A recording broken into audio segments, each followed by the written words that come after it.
Hi friends, finish gauge ಅವರ ಒಂದು ಚಿಕ್ಕ ಸ್ಟೋರಿ ಇದೆ. ಆತನು ಕೆಲಸ ಮಾಡುತ್ತಿದ್ದಾಗ ತಲೆ ಮೇಲೆ ಕಬ್ಬಿಣ ರಾಡನ್ನು ಸಿಡಿದು ಬೀಳುತ್ತೆ. ಬಿದ್ದ ನಂತರ ಮೆದುಳು ದೂರ ಹೋಗಿ ಬೀಳುತ್ತೆ. ಅದೇ ಮೆದುಳು ತೆಗೆದುಕೊಂಡು ಹೋಗುತ್ತಾನೆ.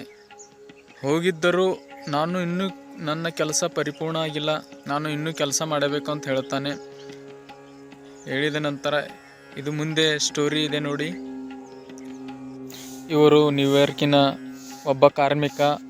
ಒಂದು ದೊಡ್ಡ ಮನೆ ಕಟ್ಟುವಾಗ ಕಬ್ಬಿಣದ ರಾಡನ್ನು ಸಿಡಿದು ಬೀಳುತ್ತೆ. ತಲೆಯ ಮೇಲೆ ಬಿದ್ದ ನಂತರ ಮೆದುಳನ್ನು ದೂರ ಹೋಗಿ ಬಿದ್ದು ಒದ್ದಾಡುತ್ತಿರುತ್ತೆ. ಆ ಮೆದುಳನ್ನು ತೆಗೆದುಕೊಂಡು ಹಾಗೆ ತಲೆಯ ಒಳಗೆ ಹಾಕೊಳ್ಳುತ್ತಾನೆ. ಆ ತಲೆಯ ಕಣ್ಣು ಒಂದು ಗುಡ್ಡೆ ಬೀಳುತ್ತೆ. ಕಣ್ಣು ಕಾಣಂಗಿಲ್ಲ, ಒಂದೇ ಕಣ್ಣು ಅಷ್ಟೇ ಕಾಣುತ್ತೆ. ಆ ಕಣ್ಣನ್ನು ಸಿಡಿದು ತಲೆಯ ರಾಡ್ ಹಾಗೆ ಇರುತ್ತೆ ತಲೆಯ ಮೇಲೆ.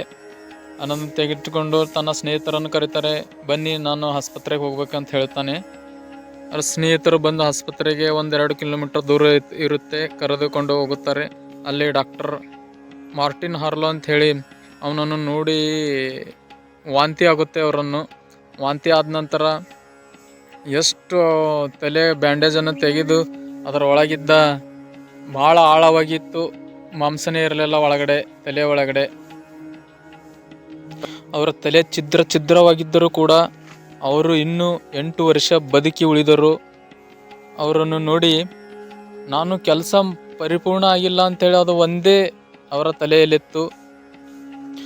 ಅವರು ಹಾಗೆ ಬದುಕುಳಿದರು 8-10 ವರ್ಷ.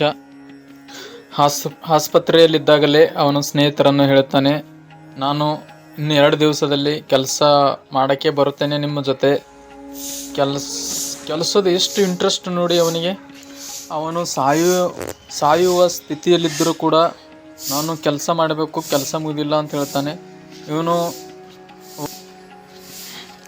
ಆವಾಗ ಡಾಕ್ಟರ್ ಹಾರ್ಲೋ ಅವರು ಹೇಳ್ತಾರೆ, ಇದು ನನ್ನ ಸಾಧನೆ ಅಲ್ಲ, ಇದು ದೈವ ಶಕ್ತಿ ಅಂತ ಹೇಳುತ್ತಾರೆ. ಇಷ್ಟೆಲ್ಲ ಆದರೂ ಕೂಡ ನಾನು ಸಾಯುತ್ತೇನೆ ಅಂಥೇಳಿ ಅವನಿಗೆ ಭಯವಿಲ್ಲ.